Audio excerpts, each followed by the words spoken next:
Grande première médicale à Montréal, des médecins du CHUM qui ont réalisé il y a 2 mois la première transplantation combinée poumon-foie au Québec.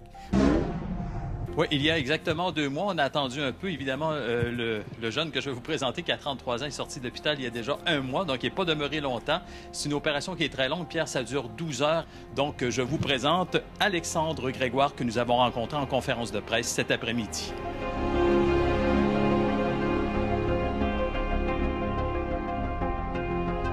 Je m'appelle Alexandre Grégoire. Voici mon histoire. J'ai toujours été un gars très actif. Je mords quotidiennement dans la vie avec un optimisme à tout casser. J'ai pratiqué tous les sports de façon amateur, en connaissant très bien mes limites. J'ai la fibrose kystique depuis la naissance.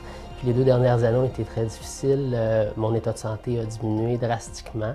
On a découvert que j'étais malade à 4 ans, donc avant ça, j'ai pas tellement de souvenirs, mais des souvenirs de ma mère, c'était des pneumonies à répétition, beaucoup de perte de poids, donc on était souvent malades, moi puis mon frère.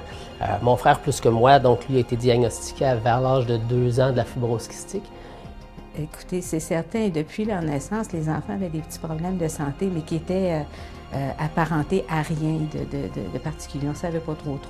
Et puis, Alexandre faisait beaucoup de tests au niveau du foie, au niveau hépatique. Vincent, c'était plus des bronchites. Il a fallu prendre les 2 enfants, mettre ça ensemble et réaliser. Il y a un test seulement qui peut te dire si tu es atteint ou non de fibrose kystique. C'est un test salin. Quand ils ont fait le test salin, là, on a su de façon définitive que les enfants étaient atteints de fibrose kystique.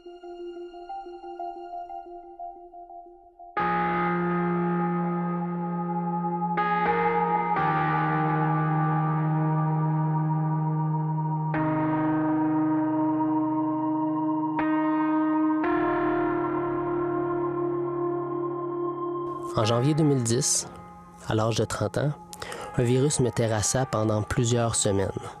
Et c'est à ce moment que je compris que je devrais passer par le même chemin que la plupart des personnes atteintes de fibrose kystique, c'est-à-dire la greffe.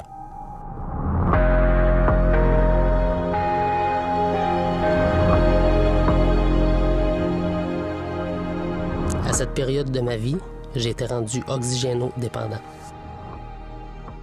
Donc, avant la greffe, Alexandre était dépendant de l'oxygène. Donc, il y avait une bonbonne d'oxygène et de l'oxygène avec lui 24 heures par jour, 7 jours par semaine. Et on peut s'imaginer que la qualité de vie d'Alexandre était relativement pauvre.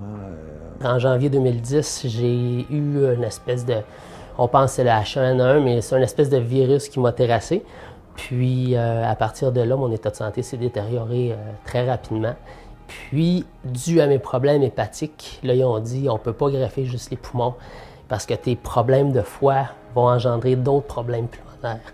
Par la suite, tout est interrelié, donc c'est là qu'on a commencé à penser aux 2. Puis, je vais en profiter pour dire, moi, j'ai toujours dit, si Dr Ferraro a choisi Alexandre pour cette première double greffe, c'est parce qu'il savait qu'Alexandre pouvait passer au travers. Alex, c'est un battant. C'est un gars qui a beaucoup d'énergie, qui est capable de se lever bien plus de bonheur que je suis capable. Puis, je sais pas, il aime ça bâtir de quoi, il aime ça être en contrôle, puis vraiment aller chercher ce qu'il veut dans la vie, là.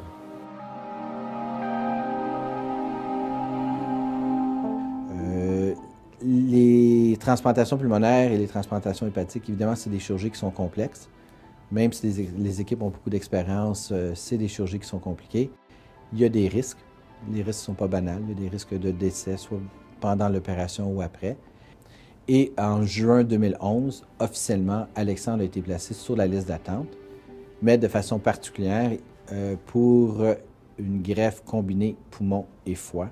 Je me disais trouver les 2 bons organes au bon moment, dans Montréal. Il ne fallait pas que ça soit trop loin. Il y avait beaucoup de trucs qu'ils devaient respecter là, pour que tout fonctionne. Je me disais, il y a des chances que ça se passe. Moi, t'sais. Puis il y a du monde qui attend longtemps pour juste les poumons, 2 ans, 3 ans. Je me disais, moi, c'est poumon-foie. Ils m'ont mis sur une liste d'urgence, mais j'y croyais plus ou moins.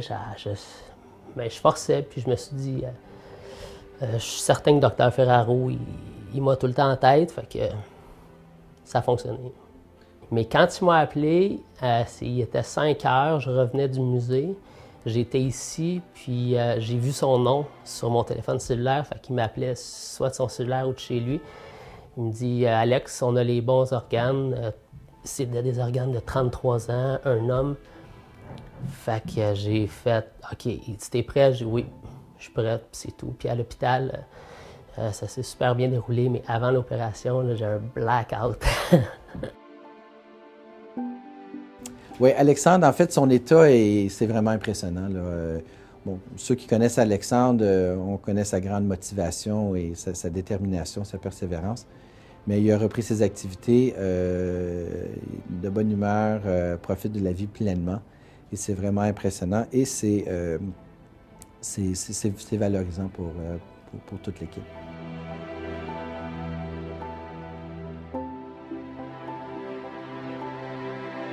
J'ai eu la chance de recevoir 2 poumons et un foie en santé. Je compte bien en profiter au nom de la personne qui fut don de ses organes et au nom des personnes en attente qui n'auront pas la chance de connaître ce second souffle de vie. Je pense qu'on a un rôle, on a tous un rôle dans la société, les médecins, notre fondation, un rôle de sensibilisation. Il faut sensibiliser le grand public. Il faut, je pense, faire la démonstration aux gens que le don d'organes est important, que le don d'organes permet de sauver des vies. On répète toujours aux gens qu'il faut signer sa carte de don. Donc, avec un donneur, il est possible de sauver jusqu'à 7 vies. Moi, je vois l'avant-greffe puis l'après-greffe comme 2 vies complètement différentes, même comme 2 êtres humains complètement différents. Là. Moi, je me regarde avant, je ne suis plus du tout la même personne. Mais c'est la première fois au Québec où on procédait à une transplantation de poumons et de foie combinés. Au Canada, il y en a eu seulement 3-4 cas et à travers le monde, une quinzaine. Donc, c'est vraiment une première qui est intéressante. Il ne m'a pas oublié, moi, en tant que famille.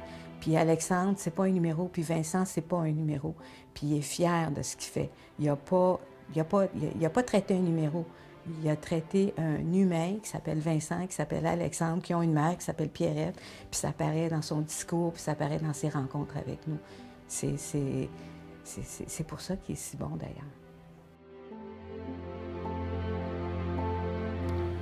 Et puis, le docteur Ferraro, peut-être qu'il ne mentionnera pas dans son humilité, il est responsable d'une des plus grosses séries de transplantations pulmonaires pour fibrose kystique. Et son unité de transplantation avec son équipe est responsable d'un succès nettement supérieur à la majorité de ce qui existe aujourd'hui dans ce domaine-là aujourd'hui. Et puis, je pense que ça vaut la peine de le mentionner.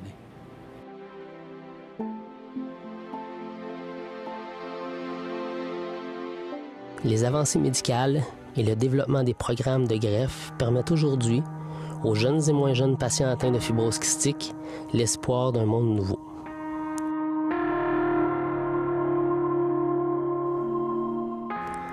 Maintenant, nous pouvons espérer un futur lorsque nous pensons à la greffe pulmonaire et multi-organes. La greffe nous a sauvés. Elle nous a permis l'aboutissement de nos rêves.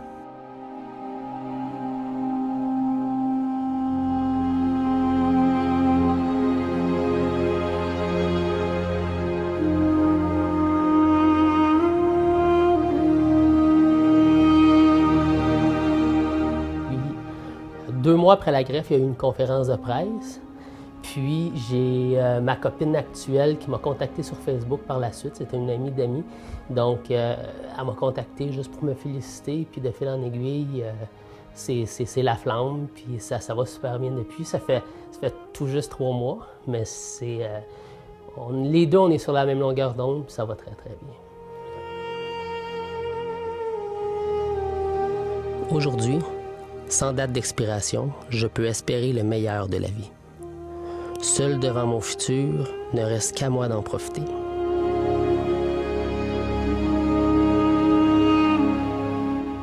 Je m'appelle Alexandre Grégoire et je peux maintenant écrire le prochain chapitre de mon histoire.